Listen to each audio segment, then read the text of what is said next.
Okay, hello everybody. Let's get going here. Okay, so we're going to be looking at a sugya, which you don't really have to know anything from the last shiur that we did on this topic, which was probably about a month or two ago. I don't remember how long ago, but we had gone through the mitzvah of the Ketores, of giving the Ketores, which is like the spices that they give in the Beis HaMikdash, and we'll look at the mitzvah in 1 second, not too much, but somebody had asked a question that I also was always very curious about in terms of saying the Ketores every single day. We say, and it's according to some customs, you say the Ketores every single day. Depends where you say it, how you say it, a lot of different things. But there are definitely different ideas there. And I was always curious into looking into it, and I saw that it wasn't just a simple thing. There's a lot of interesting aspects to this custom. So I wanted to delve into it, and that's what we're going to be doing today. Let's look at the sources here. The first thing is just a mitzvah, to go over the mitzvah. So we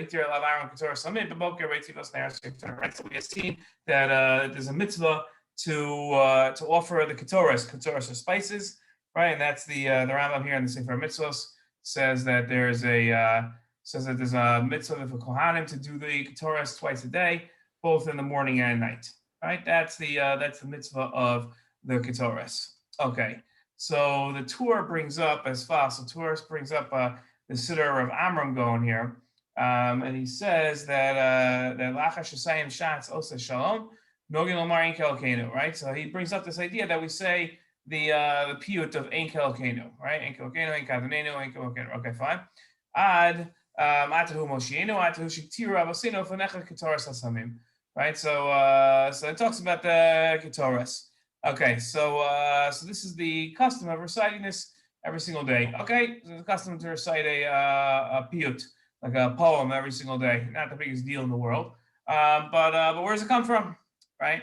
And why is this at the end of davening? Just it says "Achar shesiyim shatz osa shalom." Right, so that's like that's the real end of davening. It's like if you go through all the different kaddishes that you have during Shacharis, so you'll see the last Shacharis that the Chazan says, like after Uval Tzion, that's really the end of davening. Everything after that is like add-ons, right? Aleinu is like an add-on, right? And the Shiur Shal Yom is an add-on. That's not part of davening.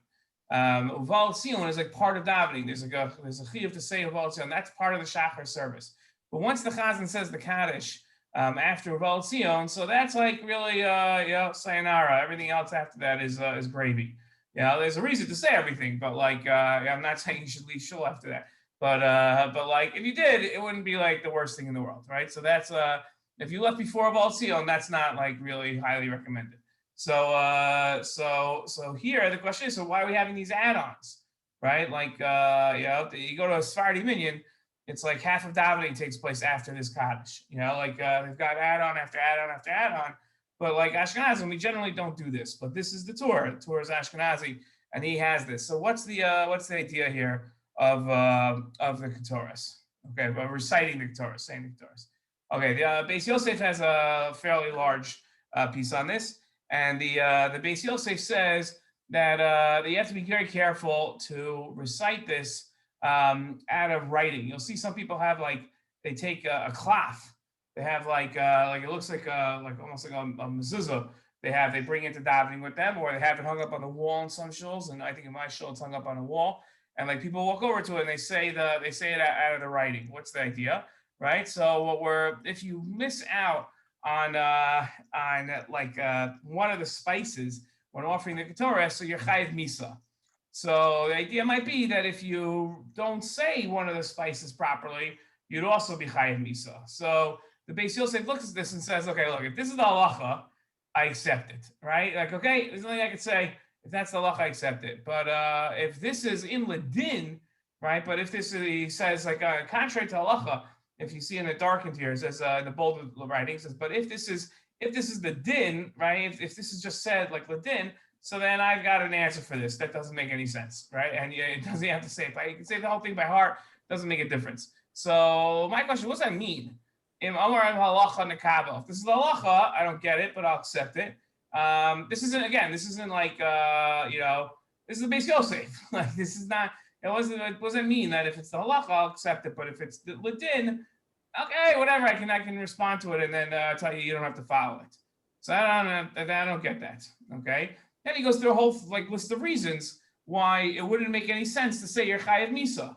Right. Says first of all, the isser isn't missing a thing. It's going to the Beis Hamikdash without anything. You're not going to the Beis Hamikdash anyway every day after davening. That's not what this is all about. So you wouldn't be chayav misa. It's just not. There's no analogy here. It's not equivalent. It's like he just blows the whole thing off. He says no, because again, if it's halacha, then okay, then we'll do this. But otherwise, you're not gonna be chayav misa anyway because you're not doing it for mazel. You're doing it for shogeg. If you skip a word. Well, it's a good question. I don't know. There's a lot of answers you can give. Right. You're not chayav misa because you're not giving the Ketores. That's the number one reason, because you're not sitting in the Beis Hamikdash, you're not a Kohen, you don't have any spices, and you're not. That's the number one reason why you're not chayav misa. Like, don't get into any lumdus here about anything. There's a lot of reasons why you can say you're not chayav misa, right? The chief one, I think, would be because you're not in the Beis Hamikdash. That would be like the key one. Okay, so the Ramah, right? The Shulchan Aruch doesn't even bring this down to halacha. The Ramah says that people say the Pitam Ketores era boker achar tefillah. They say this morning and night after tefillah. No ashkenazi says Pitam Ketores after mincha. You find me that one guy, that's saying Enkel Keno after davening. I don't know where that guy's. He's davening 9 hours a day. If you remember last week's year, I don't know anybody that's doing this. Some people say korbanos before mincha. The Ramah has it. That I've seen that people do that, but after davening, no. Okay, so and then they say Enkel Keno. If you find me one Ashkenazi guy singing Enkel Keno after mincha and watch him do it in shul, and then people will murder him if he starts singing Enkel Keno after mincha. They'll kill the guy. Yes, he says, but you see, now make sure you write it. You say it after that. He says hapal peh, right? So he says because it's maybe you'll skip one of the shemoneh, maybe chayav misa, right? So it's the whole thing. Okay, and then he says, interesting. He throws in, this is the Ashkenazi custom. You don't say this during the week. Why don't you say this during the week, right? And this is the custom in most shuls, right? In Ashkenazi shuls, they don't say Enkel Keno during the week. They only say it on Shabbos, right? So why? It has nothing to do with Shabbos. Ketores was given every single day. So why is it only on Shabbos? Because you're rushing to get to work, right? So since you're rushing to get to work, so we're worried that you're going to skip it. It's funny because like the next siman in the Shulchan Aruch, I don't know if it's the next siman, it's one of the next simanim in the Shulchan Aruch, says that right after davening, you should make sure to sit down and learn right away, because you shouldn't be rushing off to work right after davening, because then it looks like you don't want to be davening. But then he says we should skip Enkel Keno because you're rushing off to work and you're going to be in a rush to get out of there. So it's interesting. But in any case, so this is an interesting thing that we don't say this during the week. Okay, fine. The Taz has a whole different outlook on this, and this is where the sugya actually gets interesting, right? So the Taz says, he says, hold on a second. He says, Yesh lomar pitam ketores achar tefillah. Kashali, mimad amrina parshas tamid nishchas, right? So he says, ein lecha davar kodem tamid shel shachar el ketores bolvad. When do we give the ketores? We give the ketores before the korban tamid in the morning, right? That's when we give the ketores. So what the shemoneh esrei is in corresponding to the tamid shel shachar. So when should the Ketores, logically, when should you say the Ketores? You should say the Ketores when the Ketores was given.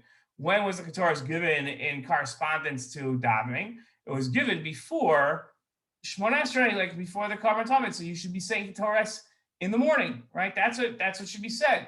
That's what the Taz says, right? Not afterwards, right? It should be done. Afterwards.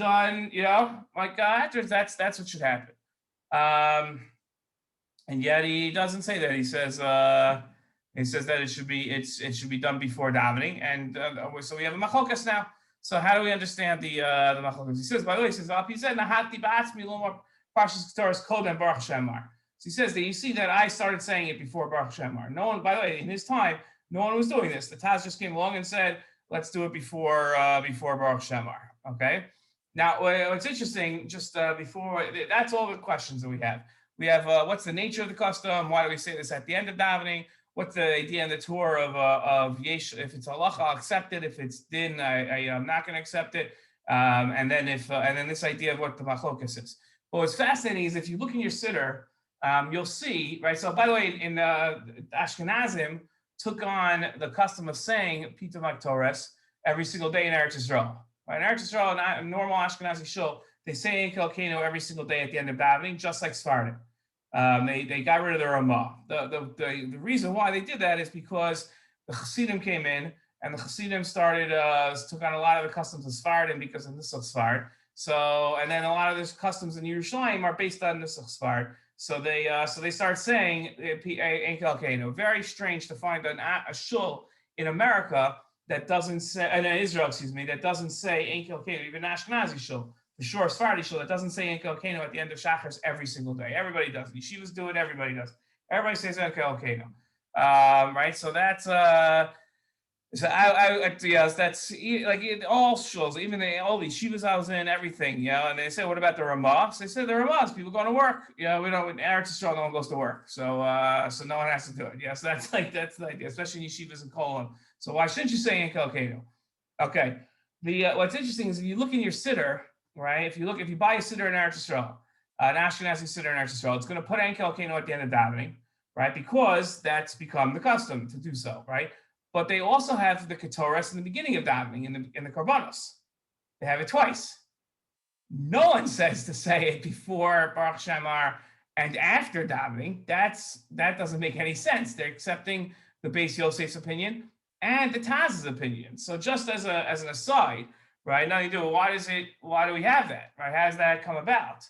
So what ended up happening was that when after, like in Europe, you had actual, like, communities had customs, right? They didn't have Siddurim printed to their customs because no one printed Siddurim, but they had, I don't know what they did for Siddurim back in Europe, but every community had like customs. I have a lot of books, so I have a full shelf of books of customs of Frankfurt am Main, customs of Berlin, customs of Amsterdam, like a full swarm of each community's customs. Each community had well-established customs that were established over the course of 600-700 years, that they had things that they did. They said, this is what they said at davening, this is what they said, okay? When everybody, like after the Holocaust, and people start coming to America, and the world of Torah transferred to America and to Israel, right, and it split, and from people start going to both places. So when they got to America, they had to print a siddur. So they obviously, I don't know if I said this in the introductory shiur, and I don't know if anyone watches the introductory shiur. So, but in any case, but they had to have a siddur that everybody could buy, right? They wanted to have a large, right? Art School wanted to produce siddurim that everybody would buy, not just Breuers and not just in Queens, right? They wanted to have a siddur that everybody would buy. So now the question is, so which minhagim do they put in? Right, so if you don't put in every community's minhagim, so then that community is going to say, we don't buy that siddur because that siddur doesn't have, right, says that siddur doesn't have Ein Kelkeinu at the end, and we say Ein Kelkeinu at the end, so we're not going to buy that siddur. So what the Art School decided to do was they put everybody's minhagim in, right? They put every single community's minhagim in. So what do you have? So now before Baruch Shemar, there's not a community in the world that used to say 60 pages of korbanos and mishnayos before Baruch Shemar. Do you realize if you look through most siddurim, what's before Baruch Shemar is almost as long as what comes after Baruch Shemar, right? So, and nobody would say that. That's insane. So then what ended up happening was everybody stopped saying korbanos altogether, right? But if you go to one community and say, what did this community say? They would only have a little. So the Ketores is a classic example of this, right? So they put in Ein Kelkeinu at the end of davening with the Ketores, and they also put it in the beginning in korbanos. So if you don't realize it, you're saying, if you have no idea what you're saying, you're just reciting a text and you're just going, right? And you don't know you have no clue what you're saying. So you say Ketores twice. You don't even know you said it twice, right? Because you don't even know what you're saying. So you say it twice because the Art School put it in the siddur twice, just in case some kilos have it in the beginning, some kilos have it in the end.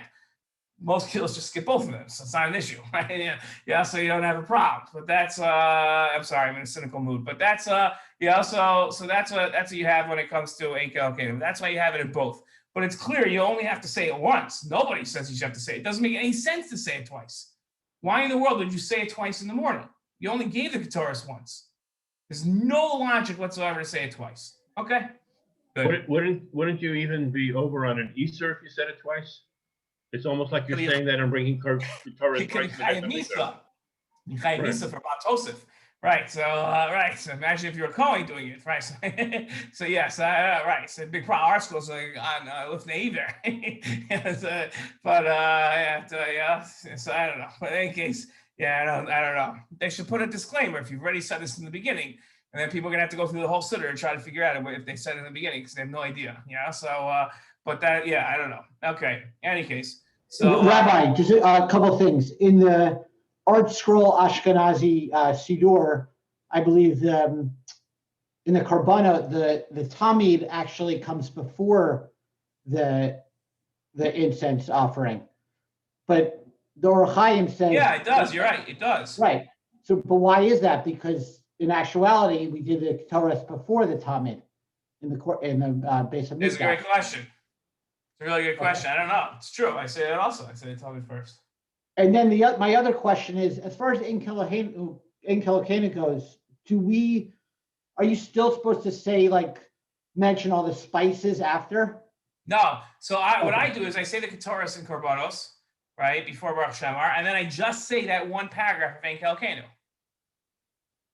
That's it. And Okay, then but if you didn't say it before Baruch Shamar, would Ein Kelohenu be enough, or would you still have to mention all the spices? If you didn't say Ketores beforehand? Right. Like, does Ein Kelohenu, like, is that enough? Well, there's like, two things.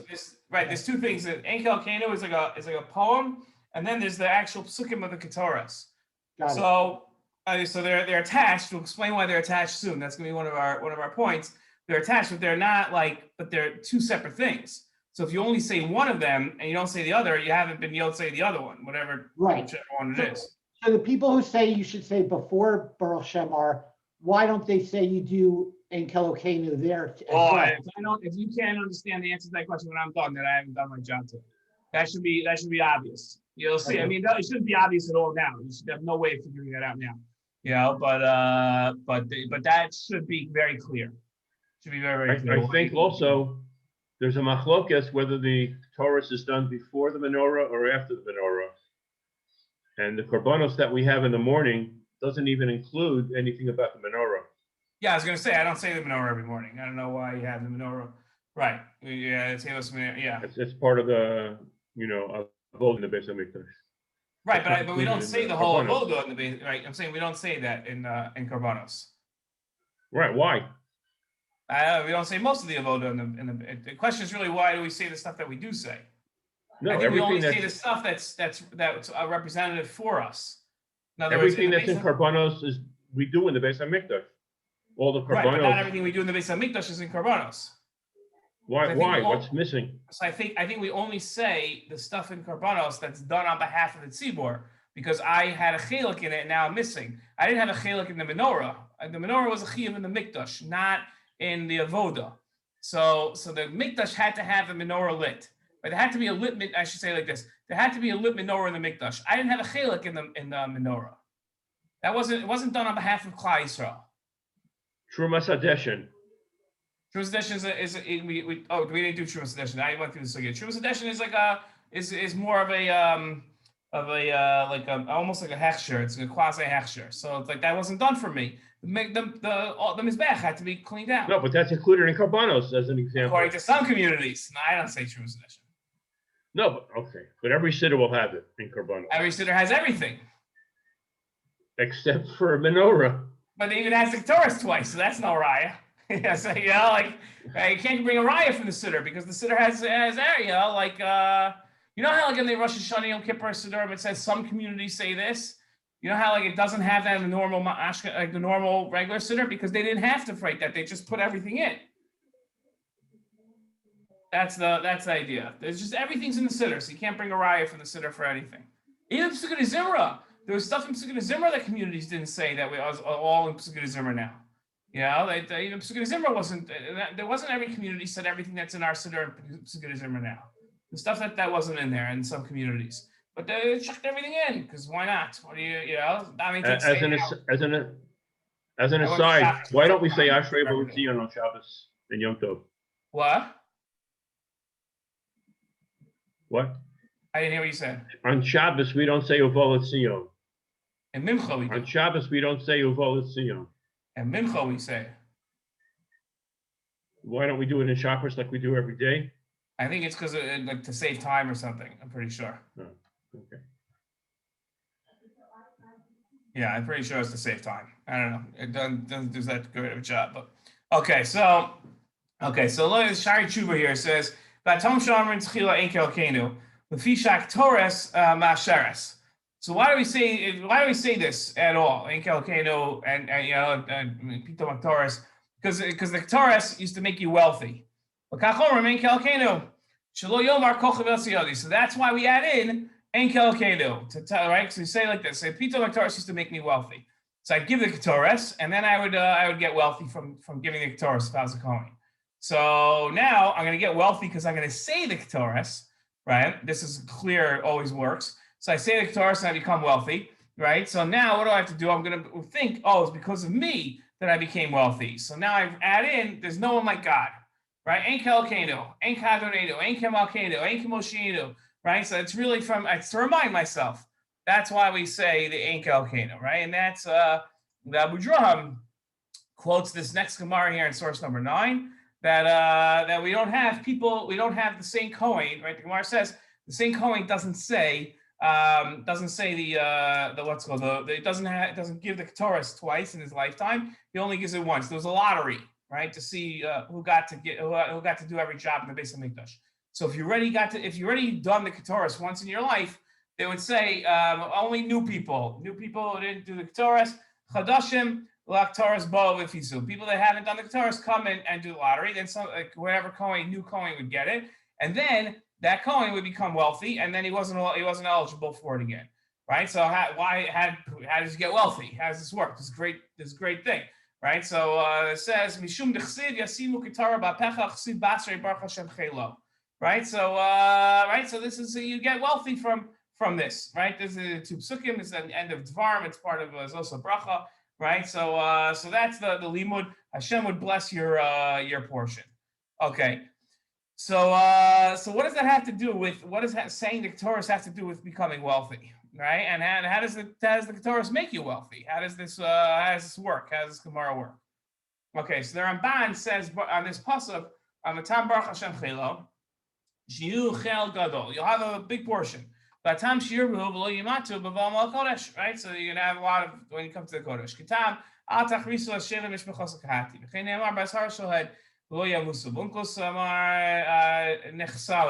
Right? So your portion, like nechasim, like your possessions will be very much. This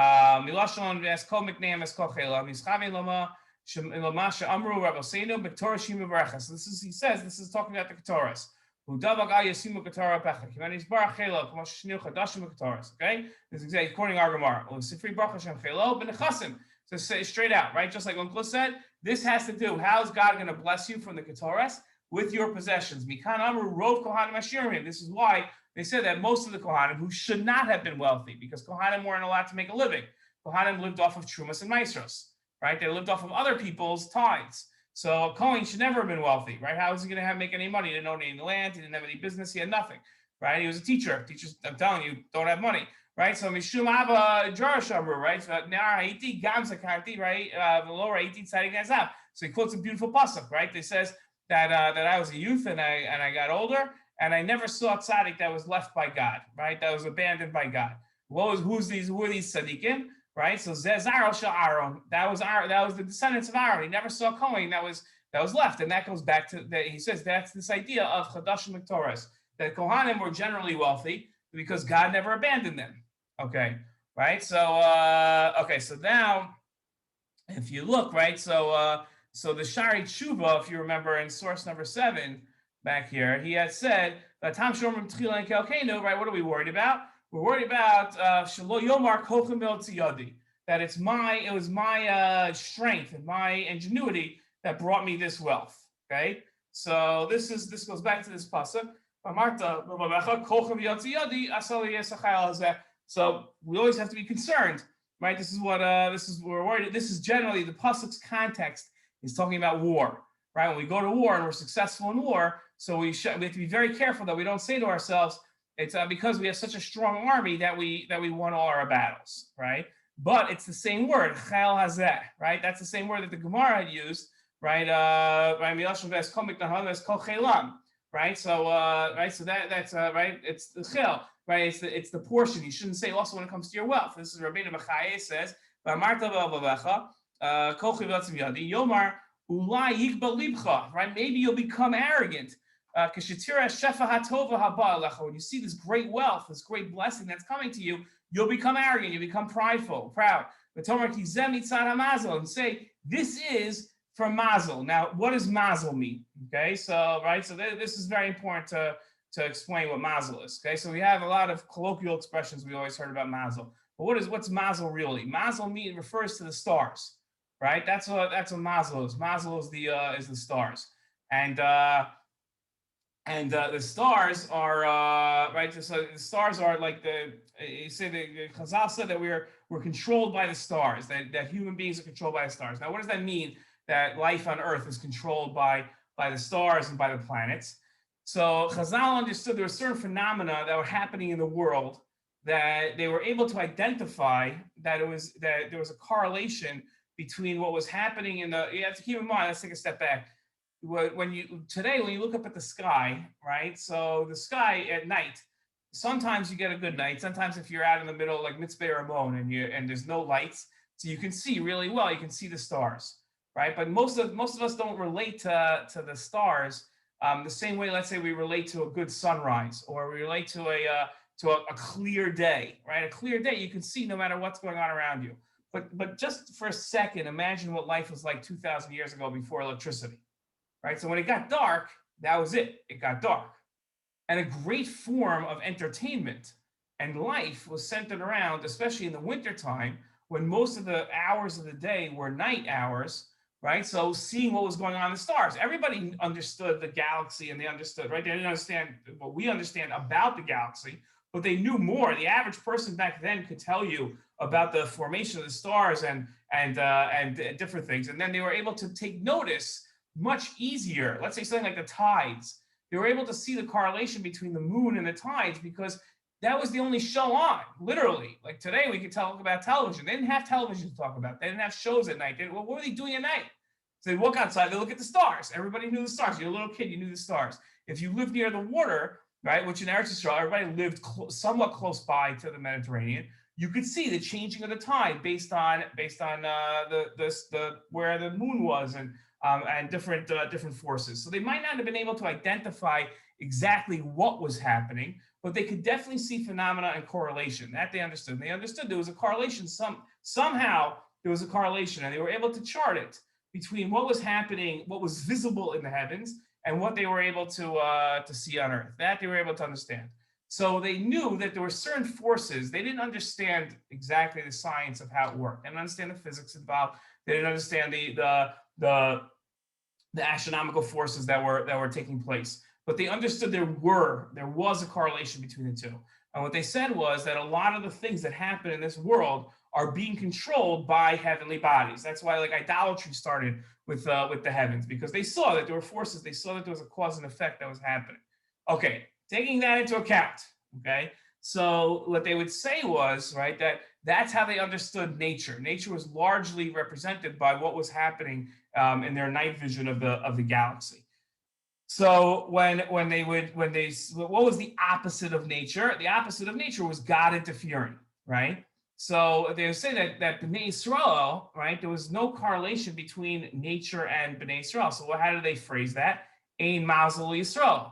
There's no mazel Yisrael. Now, we're not controlled by the same forces. We have a certain divine providence. We have a certain ashkenazi pratis that takes over. So they said ein mazel Yisrael. So what's the danger here? What are you going to say? You're going to say, Yomar Kizem Mitzvah mazel, right? So my wealth came because I was able to control the cause and effect. I was able to recognize the forces that control the market, right? That I was able to harness those forces, and that was my own wisdom was able to do that. That's the danger, right? That's the danger of it, being able to say that this has nothing to do with God, right? The blessing that I have is completely divorced from God. This is all my own power that I was able to do this, and therefore I have the wealth. That's the fear. That's arrogance. Right? I'm born with one of those families. I'm part of the good gene pool, And that's why wealth comes to me, because I have this mazel and I'm able to harness that power, right? And then eventually you start thinking, if the Jewish people are doing well, that there's mazel Yisrael, that enough of us are smart enough that we're able to harness the markets and we're able to control the world's finances. And that's why we're so wealthy. It's literally what he's saying. And it's my own strength, my own knowledge, my own ingenuity that was able to get this for me, right? And that he sort of like mirrors his idea here as well. And he says, right? So the pasuk warns us that you'll become haughty and you'll forget God. So the gaiva is where you forget the ikar, right? That's what causes you to forget the ikar.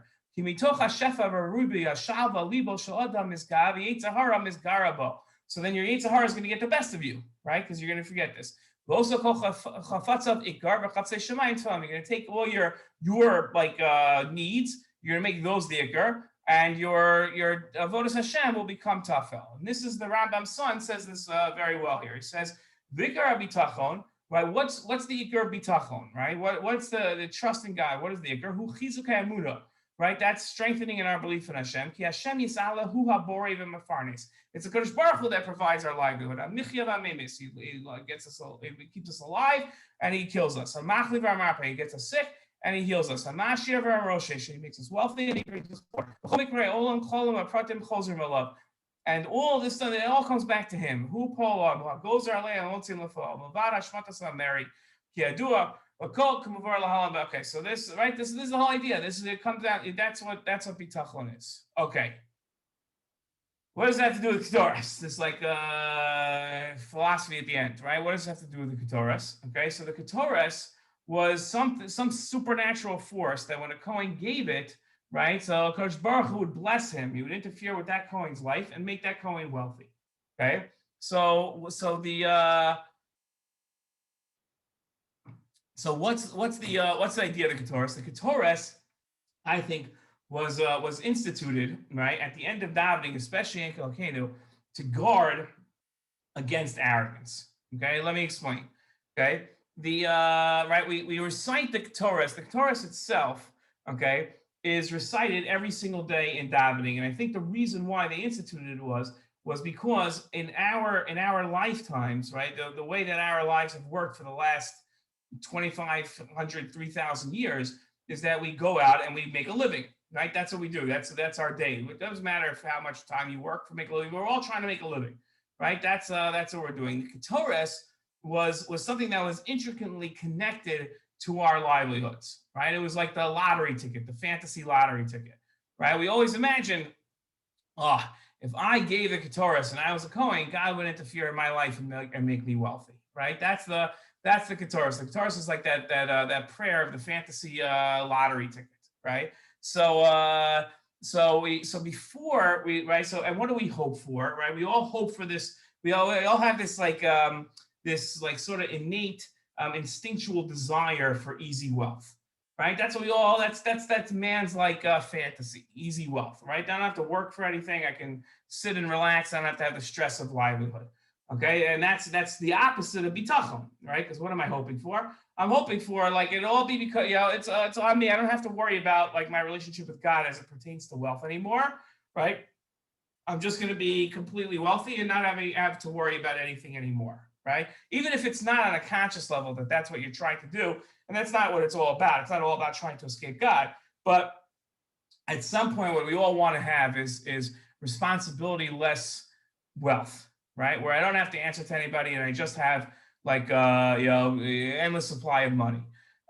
So what we do is the Ketores was it seemed like that's what the Ketores was, but in reality, it was the exact opposite. The Ketores was really wealth only provided by God, right? The Ketores was wealth that was always provided by God. So we institute the Ketores to recite the Ketores every day, to remind ourselves where the parnasa really comes from, where our livelihood really comes from, right? And that's the idea. But there's a danger in that, right? The danger is that we're going to forget, right? On the one hand, we're reciting it to remind ourselves where it comes from, but on the other hand, what it also does is it awakens that fantasy of responsibility less wealth, like the easy wealth, right? It's different than praying that like, God, please give me like success in my business dealings today, right? That's one thing. Very few people have given the choice of the genie bottle. They're not going to wish for success in their business dealings. They're going to wish for the lottery ticket, right? Because that's easier. That's much easier. So there's a danger in the divinely gifted wealth. But we recite this at the end of davening. The reason why it was placed at the end of davening is because right before the end of davening that's when we go out to earn our livelihood. In the beginning of davening, what we're supposed to be focused on is our avodas Hashem. I'm about to start davening. But as davening ends, right, the rabbis were recognize the fact that we're about to go out to the world. That's where our thoughts start turning to. We're rushed to get out there. So they say, okay, hold on a second. Now's a good time to remind ourselves where wealth comes from. Okay, and that's where the Ekel Keinu comes from. Okay, the Taz says, hold on a second, that's great, that's all nice and everything, wonderful idea, right? Parnasa and the davening, everything's great, but Lamaisa, it comes from the Beis Hamikdash, and you're doing this l'shalim parim nisaseda, right? That we recite the psukim in order to replace the karbanos that we gave. That's why you're doing it. And where do you do it? You do that at the beginning of davening, not at the end. That's where the Ketores' proper place is. It's at the beginning of davening. So the Taz looks at this beautiful idea of putting this at the end of davening to remind ourselves of Parnasa, and that we don't become arrogant, and we don't become proud. And he says, very nice, it's a great drasha, that's a wonderful Dvar Torah for the Shabbos table. But when it comes to halacha l'maisa, put it where it's proper place. It goes in the beginning of davening. That's the idea. That's the right. That's the idea that the right that the wealth. Right, it gives sort of like a misguided feeling of security, right? But that's the Kohen's wealth comes from Akash Baruch Hu. That's what's to remind us of. Now, how do we understand the? Yeah, sorry. What the Taz is doing, he could do because he was the Taz. Yeah, no, I wouldn't do this myself, right? If you come up with some svara and you say, I think something should be better placed somewhere because it's a more logical. Yeah, but I'm sure people also made fun of the Taz. Yeah, I'm sure people looked at the Taz and said, like, who are you? You know, you're the Taz. Like, you can just go against her. I'm saying that I'm the next Taz or anybody else is the next Taz. I'm just saying, don't think the Taz like was able to write this without criticism. There's plenty of criticism of the Taz on this as well, which really buttresses your point. You know, that even if you're the Taz, you shouldn't be doing something like this. You know, switching things around in the siddur. And going back a second, in your talk about easy money, there is a stream of philosophy that talks about the inherent positive aspect of a work ethic and fearful of anything that comes to you easily. I don't know if it's mid-America, the farmer who has to get up early and work the land and anything that comes.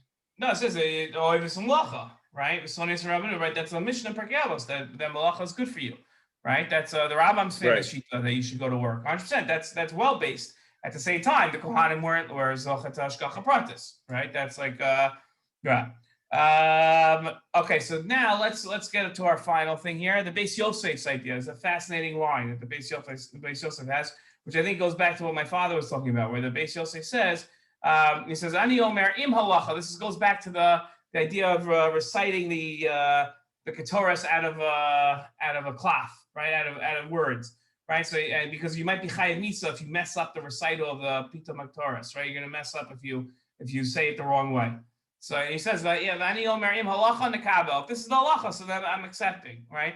But if im ladin yesh tshuva, if this is like just like ladin, if you're saying this, what does that mean? He says if it's ladin, then I have an answer for this, and we're not going to follow this at all, right? So what does that mean? So this is the Beis Yosef, and this has nothing to do it's not dependent on Pito Maktoris. This is a klal type thing. This is a Talmud Torah thing, which I think is a very important point that the Beis Yosef is making. He says that there's two types of traditions that we have, like two types of halachas that we find. We find halacha, and then we find din. Halacha is something like halacha Moshe Messinai. Not doesn't have to be at that level, but it's something that we've had passed down. Right? This is something that, irrespective of the svara that we give, irrespective of anything else, this is a halacha. It's a halacha that we've been doing for generations. So if that's the halacha, that's one side. Then there's something else inside it. In the Gemara, you'll see this. These are terms from the Gemara that the Beis Yosef is using. Then there's din. Din is the logic. Din is a svara. I have a svara why you should do something this way, right? And therefore, because of my svara, I'm going to act upon it this way. So the svara is open to be shot down, criticized, knocked out, no problem. If halacha, so you come along and say, this is what we've been doing for generations. So you can't come along and treat that as din and just say, oh, very nice, you've been doing it for generations. But I disagree. Throw it out. No, you can't do that. If it's halacha, the Beis Yosef says, I don't get it. I don't know it. I don't understand why you would think that this is true, right? That you're going to be chayiv misa for skipping something in the Ketores. But if it's the halacha, the kaba, I accept it. That's been the halacha for generations. That's what I'm going to do. But in Ladin, if you're telling me you have some logical svara to say that because you're chayiv misa, if you do the Ketores the wrong way, you skip one of the ingredients, and therefore you might come to do that when it comes to reciting the Ketores, and then you be chayiv misa also. It says the yesh tshuva. That's ridiculous. And here's the reasons why it's ridiculous, right? So then I'm not going to follow any of this. I'm going to say it's Baal Peh, and I'll do it dancing and standing on my head, and you're not going to tell me I'm chayiv misa because that's an absurd idea. Even though it's absurd, though, in halacha in the Kabbal, I'll accept it if it's the halacha, right? So that's an important thing to recognize. A lot of times in the modern day arrogance, I think this is what my father was saying. A lot of times I see something, we're like, oh, it doesn't make any sense. I'm not going to do that, right? And then you just throw it out the wayside. So that's not true. In halacha in the Kabbal, right? Well, you have to understand what the difference between halacha and the din is, right? Which one is which? But that's what the Beis Yosef was saying, which I think is a fascinating thing for the Beis Yosef to put into print, and then go ahead and not knowing if it's halacha, and then going off on it and saying that maybe this is just a logical thing, and therefore I'm going to show why it's illogical. So, but he would be willing to do it if it was halacha. So on this topic, did he decide, so to speak, it's halacha or it's din? He didn't, because he doesn't bring it down in the Shulchan Aruch. So I don't know what he did himself. I have a question. Yeah, hey, Ezra. At the same time that he's saying that this is illogical if it's din, if it was halacha, there must be some sort of logic behind it. So right, but he doesn't know what it is. Right, 100%. Right, you're not going to have a halacha that is made by illogical premise. For sure, there's got to be some svar. Right, so his answer, his next words would have been, "Ani omer halacha nekabel," because it makes sense somehow to somebody. It made sense. Doesn't make sense to me, but it made sense, or else it wouldn't have become part of our tradition. 100%. Great point. Right, right. It's not that it doesn't make to him. It didn't make any sense to him, and he goes a lot of reasons why it doesn't make any sense. Right, but obviously the Beis Yosef is not going to say I'm going to do something that doesn't make any sense. I just don't understand it, which leads to an even more important point, that just because you don't get it doesn't mean you shouldn't follow. Right, because the Beis Yosef would follow something that he didn't get. So halachas kama v'kama, right? The rest of us aren't going to get stuff that and we should still follow it. The same thing holds true. The same thing holds true when we're talking about various different minhagim, that people have no idea what the reason behind the minhag is, but it said, if this minhag was practiced for hundreds of years, there must be a reason behind it. I don't know, because that I think the Beis Yosef would say that falls under the category of din, not halacha. That's why you called it a minhag. So I'm not sure. You have to verify whether it's just a minhag or it's a halacha. If it's a halacha that they're coming on and saying this is a halacha that our community does, right? So then that's one thing. But if the community says this is a minhag, we don't know why we like the Ramah, right? The famous story of the Ramah shul. Right, that everybody that came out of the Ramah lived in Krakow, right? So everybody came out of Krakow, and they would go up to the bima, they would bow down on their way up to the bima, right? So everybody says that was the minhag. It's the minhag in Krakow and the Ramah shul. So somebody went to the Ramah shul, and they saw there was a bar above the steps on the way up to the bima. So everybody had to bow their head down to get under the bar, else they'd smack their head. So that became the minhag. So that's not a minhag, that's shtus, right? So that's right. So that you can't say, oh, but we've been doing it for 200 years. Oh, my father, David, my grandfather, great all David and their Ramah. We've all been doing it for years. So of course you have to bow down when you come to the bima. It's kavod, it's respect. There's a Torah up there, you have to respect it. There's a Gabbais up there, you have to respect it. It's Har Sinai, you have to respect it, right? So you bow, and because there was a bar there. So you have to verify where this stuff comes from. Not that's the idea. Okay. Scott, next. Yeah, sorry, Scott, go ahead. So is the rationale to do the Ketores before shemoneh esrei and then do Ein Kilayin at the end, because you hold like the Taz where you should do it in the order that they did the Beit HaMikdash, but you say Ein Kilayin at the end because you're going to be working after and you want to remind yourself, right, that it's God's doing and not your own. 100%. Yeah, 100%. Yeah, for sure. Okay, so next week's shear, by the way, is great shear on perm, and the week after that on Shushan perm also is great shear. The Shushan perm, I thought last week, like the next week's shear that I prepared last week was really good. It is really good, but the week after that's even better. Like a whole new understanding of Shushan perm that I never had before.